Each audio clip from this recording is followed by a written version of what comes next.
Hello students, welcome back. मैं गौरव द्विवेदी आज आपके सामने फिजिक्स का एक क्वेश्चन लेके आ रहा हूँ। ठीक है, ये लॉन्ग आंसर टाइप क्वेश्चन है। हमारा जो क्वेश्चन है, भौतिकी का प्रौद्योगिकी से संबंध उदाहरण सहित स्पष्ट कीजिए। भौतिकी मतलब फिजिक्स, इसका इंडस्ट्रियलाइजेशन से क्या रिलेशन है ये हमको बताना। ये क्वेश्चन जनरली पूछा जाता है लॉन्ग आंसर टाइप क्वेश्चन में, दीर्घ उत्तरीय क्वेश्चन में ये अधिकतर पूछा जाता है।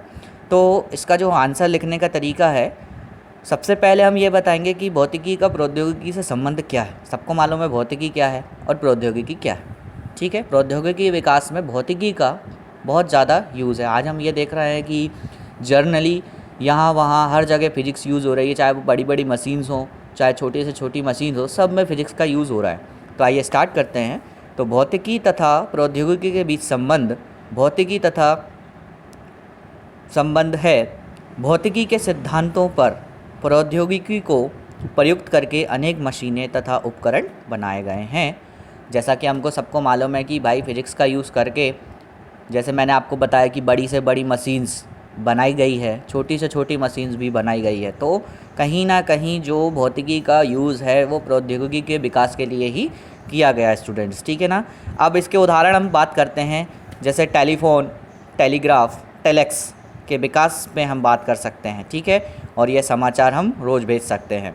सेकंड है रेडियो, टेलीविज़न और सैटेलाइट के विकास में भी इसका क्या योगदान है। थर्ड है आपका इलेक्ट्रॉनिक, कंप्यूटर, लेज़र के विकास में भी अधिक योगदान है।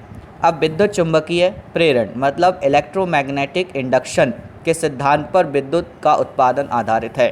ठीक है, ये विद्युत चुंबकीय प्रेरण सबको मालूम है, इलेक्ट्रोमैग्नेटिक इंडक्शन। ठीक है ना। उसके बाद जो थर्मोडायनामिक्स है, थर्मोडायनामिक्स मतलब ऊष्मा गतिकी के नियम पर आधारित ऊष्मा इंजन जो है, पेट्रोल इंजन जो है, डीजल इंजन जो है, ठीक है ना, आदि से सामान को एक स्थान से दूसरे स्थान तक ले जाने में ही यूज़ किया जाता है। तीसरा है न्यूक्लियर चेन प्रतिक्रिया, न्यूक्लियर चेन रिएक्शन को नियंत्रित करने के लिए न्यूक्लियर रिएक्टर में शक्ति का उत्पादन करना, मतलब पावर का जनरेट करना। उसके बाद है रॉकेट की उड़ान न्यूटन के गति के तीसरे नियम पर आधारित है। ठीक है ना, इसमें भी फिजिक्स फॉलो होती है यहाँ पे, क्रिया प्रतिक्रिया का जो नियम है। ठीक है ना। उसके बाद बर्नौली का सिद्धांत से हवाई जहाज़ का उड़ना। ठीक है, जैसे हमको मालूम है बर्नौली का प्रमेय जो है ये 12th क्लास में जनरली पूछा जाता है। इसके बाद है भौतिकी के अध्ययन से लेज़र का डेवलपमेंट हुआ। लेज़र, ठीक है ना, जैसे सबको मालूम है लेज़र क्या होता है, जैसे इसके पहले मैंने वीडियो में चर्चा करी थी लेज़र। ठीक है। उसके बाद एक्स किरण की हमको मालूम है, एक्स रेज जो हम आज देख रहे हैं, ठीक है ना, पूरी बॉडी का MRI जो कर देते हैं तो उससे पूरी बॉडी के इंटरनल पार्ट्स के बारे में हमको जानकारी मिल जाती है कि कहाँ कौन से पार्ट्स में गड़बड़ी है। तो ये सब चीज़ें में क्या है, मतलब फिज़िक्स का ही योगदान है। ठीक है ना, मतलब प्रौद्योगिकी को डेवलप करने में एटलीस्ट फिज़िक्स का ही ज़्यादातर योगदान होता है स्टूडेंट्स। अब हम चर्चा करेंगे कुछ इन्वेंशन के बारे में। देखिए, जैसे कि भाप इंजन। भाप इंजन कौन से सिद्धांत पर कार्य करता है? ऊष्मा गतिकी के सिद्धांत पर कार्य करता है। भाप इंजन जो रहता है, हीट इंजन, ये किसके सिद्धांत पर काम करता है? ऊष्मा गतिकी के सिद्धांत पर। अब सेकंड है नाभिकीय रिएक्टर। ये क्या करेगा? नियंत्रित नाभिकीय विखंडन के सिद्धांत पर काम करेगा। सबको मालूम है नाभिकीय विखंडन क्या होती है, मतलब नाभिक का 2 बराबर भागों में टूटना, ये नाभिकीय विखंडन हो गया। ठीक है।